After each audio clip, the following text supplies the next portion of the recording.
A responsabilidade civil frente aos impactos causados pelo rompimento da barragem em Mariana no ano de 2015. É inevitável não lembrar o que ocorreu em Mariana com o rompimento da barragem de Fundão.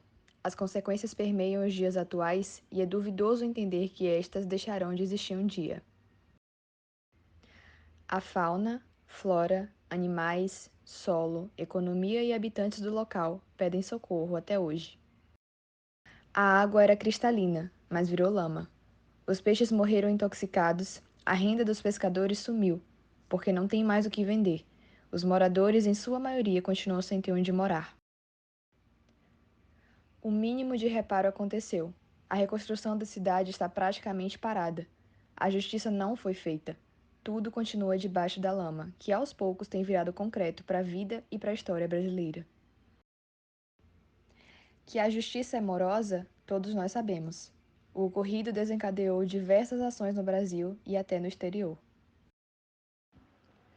Segundo a TV Justiça, a Samarco informa que já foram pagos 2,6 bilhões de reais para mais de 320 mil pessoas em indenização e auxílio financeiro. Porém, o promotor de Mariana informa que a fundação vem protelando o cumprimento de sentenças por meio de recursos judiciais e, segundo ele, das mais de 31 mil famílias cadastradas, menos de 11 mil receberam algum tipo de indenização.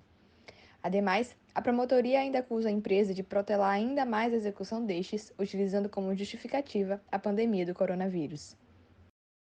Buscou-se, em 2016, a integração da justiça face ao caso, e, mediante acordos extrajudiciais importantes, se tentou impulsionar e acelerar as reparações que minimamente possuem viabilidade em ocorrer. As empresas responsáveis faltaram gravemente com o exercício de fiscalização e gestão como um todo. Tanto é assim que, não bastando o rompimento em Mariana, o Brasil foi surpreendido com o rompimento da barragem de Brumadinho. Se destaca, assim, que existem grandes fragilidades normativas em relação à atividade desempenhada na disposição de rejeitos, além de fragilidades no licenciamento ambiental, do sucateamento dos órgãos de fiscalização. No ponto de vista formal, a barragem de Fundão e demais estavam plenamente regulares para funcionamento, possibilitando o entendimento de falta de equiparação com a realidade atribuída, e até mesmo podendo presumir eventual subordinação dos órgãos de fiscalização frente às empresas responsáveis. Ante a todo o ocorrido, jamais podemos nos referir à situação como um acidente. Houve um desastre que não foi evitado por desídia de todos os culpados.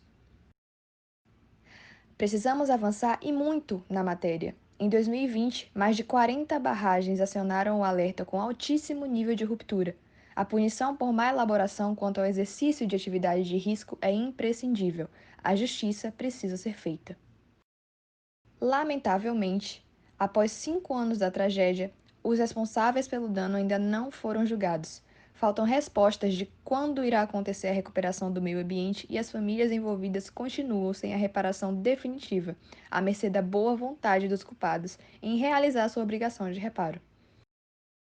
Nada do que foi acertado está pronto. A igreja não tem aprovação do projeto.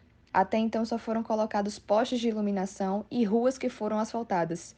Vale ressaltar que no site da Renova afirma que serão reconstruídas 255 casas para 255 famílias. Como resposta, o silêncio. A responsabilidade das empresas acusadas frente aos danos causados pelo rompimento da barragem de Mariana está presente no âmbito civil e ambiental. Podemos elencar 4 tópicos importantes, sendo eles: responsabilidade civil ambiental, que confere ao poluidor, empresa Samarco, o dever de reparar os danos causados, ou seja, recuperar o meio ambiente que foi atingido e indenizar as famílias lesadas desde que exista comprovação. A reconstrução da cidade é também responsabilidade da mineradora, pois há a necessidade de restabelecer o que foi perdido pelo desastre. O mar de lama, que foi resultado do rompimento da barragem, devastou o Rio Doce. Em virtude disso, vários biomas presentes foram extintos. Assim, a Samarco deve apresentar ações de restauração dos biomas atingidos até sua completa recuperação. Além dos deveres direcionados ao reparo local de onde ocorreu o desastre, pode-se observar que, a partir daquele momento, as obrigações e deveres dessas empresas diretamente ligadas à mineração se dá para com toda a população brasileira, quiçá mundial, uma vez que estamos tratando de uma responsabilidade que, uma vez lesada, trazem consequências, por vezes, irreparáveis.